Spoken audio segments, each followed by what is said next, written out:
2 ദിവസത്തെ അവധിക്ക് ശേഷം വിപണി നാളെ വീണ്ടും തുറക്കും. പക്ഷെ കാത്തിരിക്കുന്നത് ഒരു പിടി സംഭവ വികാസങ്ങളാണ്. ഇറാൻ ഇസ്രായേൽ സംഘർഷം സമാധാനപരമല്ലാതെ തുടരുന്നത് വിപണിക്ക് ആശങ്കയാണ്. അതിനിടയിൽ US സുപ്രീം കോടതി ട്രംപിന്റെ തീരുവ റദ്ദാക്കിയതിൽ ആശ്വാസവും നിലവിലുണ്ട്. നീണ്ട അവധി കഴിഞ്ഞ് ചൈനീസ് വിപണികൾ വീണ്ടും തുറക്കുന്നതും വിപണിക്ക് മുതൽക്കൂട്ടാകും. ഇറാൻ US സംഘർഷം സമവാക്യത്തിന്റെ എല്ലാ സാധ്യതകളും ഭേദിച്ച് സൈനിക നടപടിയിലേക്ക് പോകുന്നുവെന്നാണ് വിപണിയുടെ വിലയിരുത്തൽ. ഇരു രാജ്യങ്ങളും തമ്മിലുള്ള സംഘർഷം ഒഴിവാകുമോ ഇല്ലയോ എന്ന് ചില രാജ്യാന്തര മാധ്യമങ്ങൾ ഉറ്റുനോക്കുന്നു.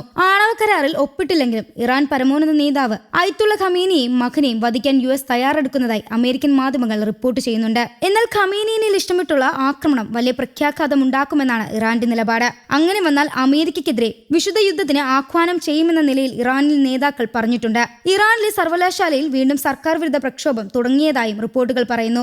അടുത്ത കുറച്ച് മാസങ്ങൾക്കുള്ളിൽ പുതിയ തീരുവ തീരുമാനിക്കും എന്ന് US പ്രസിഡന്റ് ഡൊണാൾഡ് ട്രംപ് പറഞ്ഞു. ഇത് നിയമപ്രകാരമുള്ളതായിരിക്കും. അമേരിക്കയെ വീണ്ടും മഹത്തരമാക്കാനുള്ള പ്രവർത്തനങ്ങൾ ഇത് ശക്തി പകരുമെന്നും അദ്ദേഹം സമൂഹ മാധ്യമങ്ങളിൽ കുറിച്ചു. രാജ്യാന്തര തലത്തിൽ 15% തീരുവ ചുമത്തിയ ശേഷമാണ് ട്രംപിന്റെ പ്രതികരണം. ഇറാനിൽ ചെറിയ രീതിക്കുള്ള സൈനിക നടപടിക്ക് ഒരുങ്ങുന്നതായി US പ്രസിഡന്റ് ഡൊണാൾഡ് ട്രംപ് പറയുന്നു.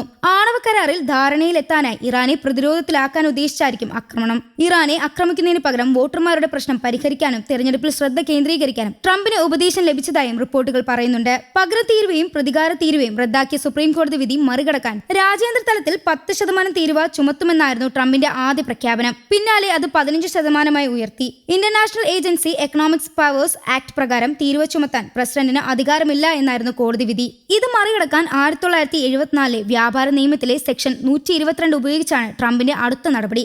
ഇതനുസരിച്ച് 150 ദിവസം വരെ പ്രസിഡന്റിന് 15% തീരുവ ചുമത്താം. പുതുവത്സര അവധി കഴിഞ്ഞ് ചൈന, തായ്വാൻ, സിംഗപ്പൂർ തുടങ്ങിയ വിപണികൾ തിങ്കളാഴ്ച തുറക്കും.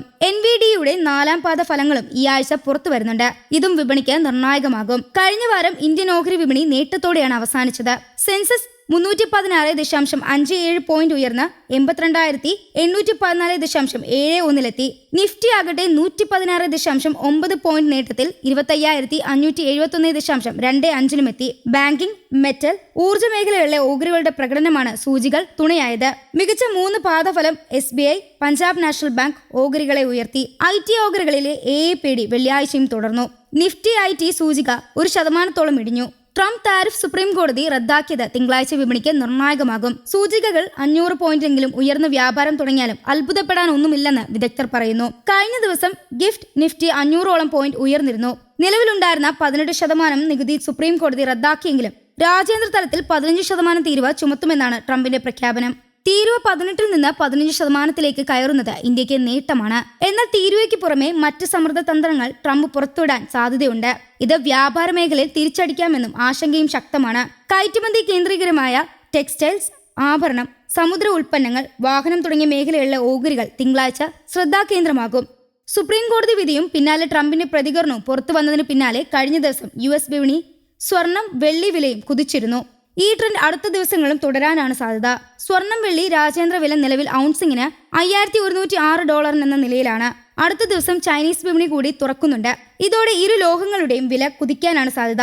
ഇറാൻ US യുദ്ധഭീഷണി നിലനിൽക്കുന്നത് ക്രൂഡ് ഓയിൽ വിലയും ഉയർത്താനാണ് സാധ്യത. News desk Kerala Kaumudi.